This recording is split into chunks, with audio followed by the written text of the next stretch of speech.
Good morning, good evening, good afternoon, depending on where you are in this world. This is Hajin Lee. What in the world is up with Verge? This is the number one most frequent requested altcoin I'm getting from non-members, and I'm happy to oblige. Hedging.com has a gold membership quarterly status that you can use to evaluate the site. Still getting full access to the profit trade alerts. We currently have about 4 trades going right now. Full access to all of the crypto and stock analysis, and also participate in the monthly live group Q&A only for gold members.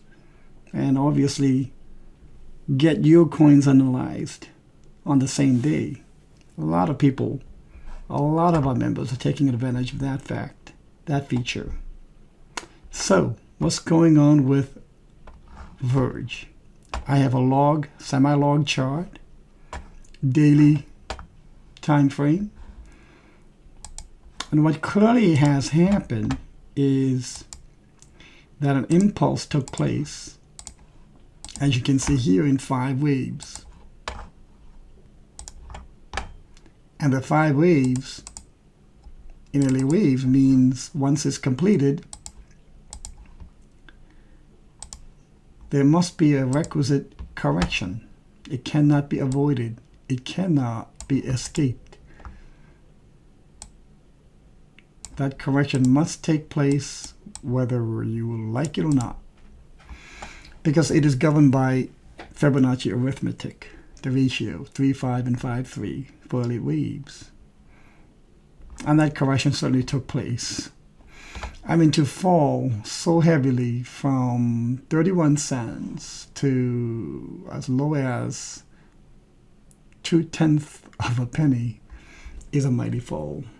But if you look at it from an logarithmic perspective in the impulse, it came in within the realm of the wave 4 price range, and that is quite natural. After 5 waves, the retracement usually has an affinity to the range of the wave 4 price range. Well, okay, that's enough about the past. What's going to happen? Well, okay.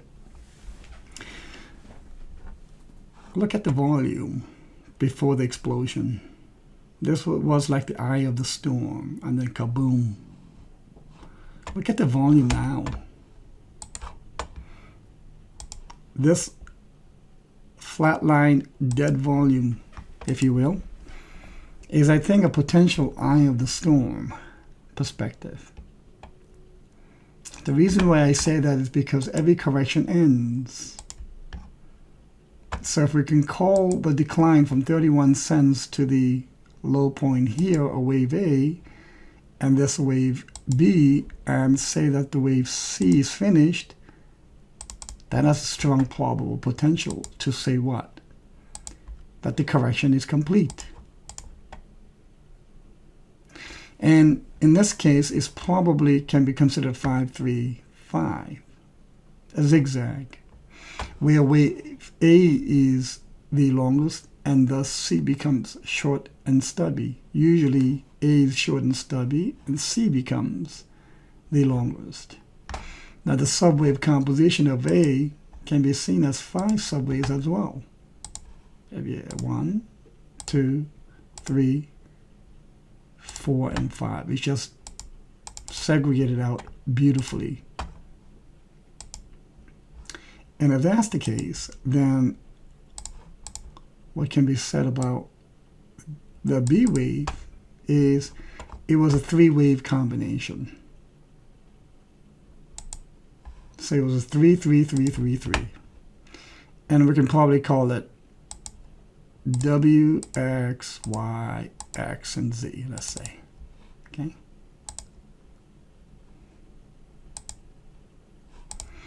And this decline probably can be broken down into 5 waves as well. It's just a miniature version of A, so to speak. So if we have 1, 2, 3, 4, and 5. So is the bottom in? Now, I've already declared, probably at 95% certainty, that the bottom is in for Bitcoin. And what do altcoins do? They will mostly follow Bitcoin. Mostly is what I'm using. So a couple months ago, maybe, I tweeted out the potential of a dichotomy of altcoins, the wanted and the unwanted. The unwanteds are already being delisted throughout exchanges. They cannot be traded anymore.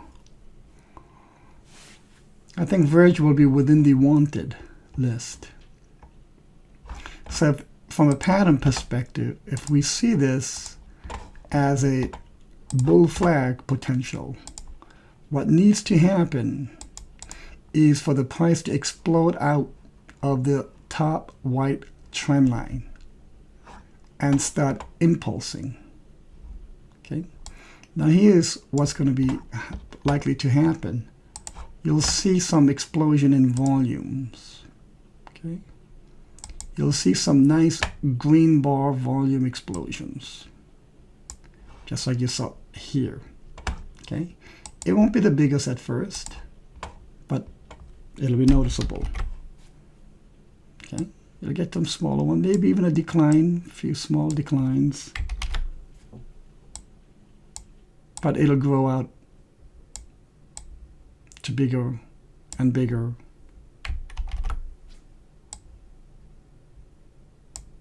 and bigger.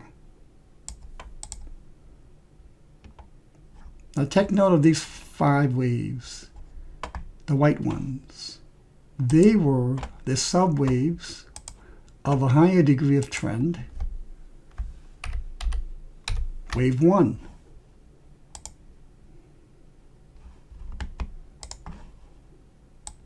I think anyone who's familiar with Elliott waves would know where I'm going with this now.